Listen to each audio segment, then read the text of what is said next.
Hello and welcome. Thank you for joining me. So this is a series of very short capsules, just kind of how-to yoga poses. But by joining these videos, I know that you are in agreement that if there's anything that you haven't been supervised with, you're not going to attempt those movements. So these are reminders and different ways that we can work with modifications. So it really is your own responsibility. Obviously from here I can't see you, so it is your own responsibility to work within your own limits. And if anything does start to feel anything other than effortless effort, so if you begin to feel discomfort or definitely pain, stop the pose and we'll talk together and we'll find a way through it together. So enjoy. So this first little sequence, which is really nice for any digestive issues or strengthening the back problems as well, so this can be a nice little sequence to do on its own. So we're going to come to our back, but you may well need a yoga block. If you haven't got a yoga block with you, don't worry too much about it, but use something fairly thick like a big dictionary or a very firm cushion. So we're going to come down to lie on our back to begin. Let's just settle into semi-supine position that we recognise as our rest and restore, rest and digest position.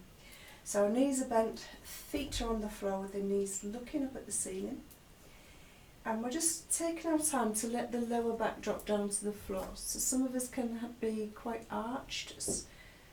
The shape of my body arches my back, so for some of us it takes a little bit longer to let that lower back drop down to the ground. For some people as well, this can be a strain on the neck, so you might find that your chin wants to look up in the air.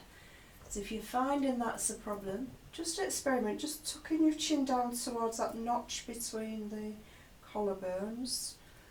But if you find then that you're still lifting your chin, in time you'll be okay with regular practice, but maybe just get a very small folded towel just to lift your head, but we don't want the head lifting like that, so it's just about finding alignments.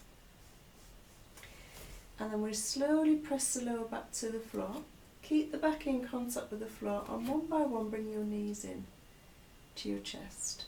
So we have the feet touching each other and the knees touching each other. So everything on the inside is connected. That's going to help to connect to your pelvic floor and to your core muscles. So it's going to be really useful for stabilising. So even if this feels like a very basic posture, really work on that connecting together. If our hips maybe don't allow that to happen, we can take that block and squeeze it between the thighs, not between the knees. That's going to alter our alignment, but squeeze between the thighs. And then we take the hands around the shins, or again, if that's too much, bring the hands around the back of your legs. Or some of us, our arms out quite long enough to comfortably reach, so if you find you're lifting up to do that, take a strap around the back of your legs. Take your time to experiment with the postures and make it work for you. And for the more experienced practitioners, I would suggest trying some of these modifications, because you will then be working slightly different muscles, you will get a different experience. And then let's press the heels away.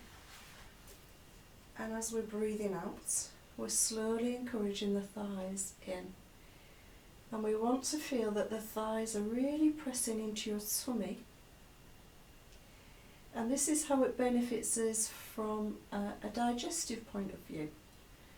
So you'll feel that there's a very subtle moving away of your legs as you inhale. And then as we exhale, we'll pull the knees back in, and that's going to squeeze the breath out of the body, so it's really useful as well for developing the breath.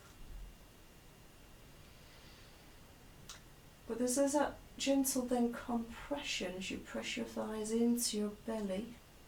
So it's helping to squeeze the inner organs, and then as you take your knees away, there's a release. So get that lovely sense of internal massage happening. See if you can notice this. Once you know what you're doing, take your gaze down the centre of your body. So try not to look at the screen too much.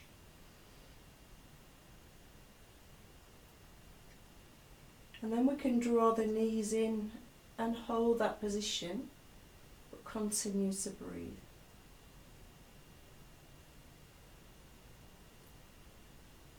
And we can maybe feel that really releasing, stretching out in the small of the back.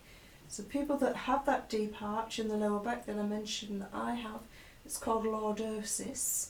It basically means that we're permanently back bending, which can be very painful and tiring. And it affects the shape of your front of body as well. It means your belly sticks out a little bit more than the average. So this is a nice way to help reverse that and just create some space in the lower back. So we can hold that for as long as feels comfortable. I would suggest doing it regularly. And I'm going to take the feet down to the floor for the next part. So we're going to come into a twist.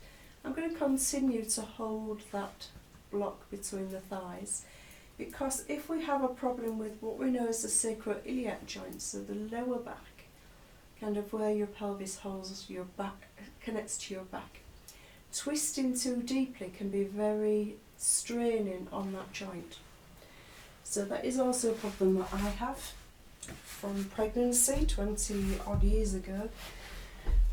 Does tend to stay with us, so if you're younger, don't do as I did, do as I'm suggesting now. So what we might need for this is to use our bolster as well as our block.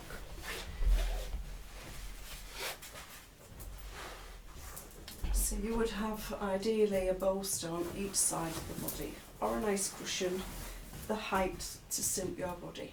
Let's take the arms out to the sides, palms up, and we're not letting the arms kind of lift. I see in class sometimes people haven't got their hands on the floor. Just let everything drop down. And again, if you feel that there's a space between the floor and your arms, pad it out, fold in a towel. They're nice and firm towels, so one can catch the hands or catch the arm, whichever area isn't touching the floor. And the same with your lower back. Press the lower back to the floor, squeezing that block, and slowly let your knees fall over to the left. So as you can see, I'm catching them here on a bolster. I'm going to slowly roll my head to the other side. So you can keep your head looking the other way. I'm just going to turn my head back just to be sure the microphone is picking me up. And we're just going to rest in that nice twist. Noticing the breath move through the body.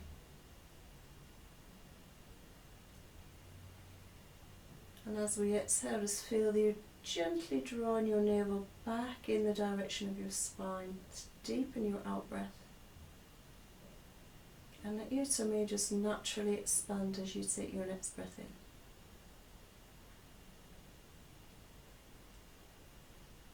You could stay here for a good 5-10 breaths, and gradually over time you will use a smaller and smaller pillow, so eventually the legs will come down. And my current thinking now is that I think we're healthier with the back to keep that block there. I think it's far less strain on the sacroiliac joint, keeps a block between the thighs. And we don't lose anything from that posture by holding that block. Then when we want to come back in, back to the centre, as you take your breath out, draw your belly back. Keep that belly drawn back as we inhale, come back to the centre. We don't need to be in a hurry to go to the other side. Just pause in that neutral position. Observe the changes. Make sure your lower back again is in touch with the floor, and your neck, back and neck is long, so we're aiming to rest the back of the neck to the floor. And then slowly catch your knees over to the other side. Your head goes in the opposite direction, and we're taking our time to let that back shoulder drop down to the floor. or catch it with some support. And feel the breath moving across the chest. And each exhale is an opportunity just to sink down. Sometimes I notice this is where people are holding tension in the lower back. So just see if you can soften your lower back down. Lots of space to breathe well.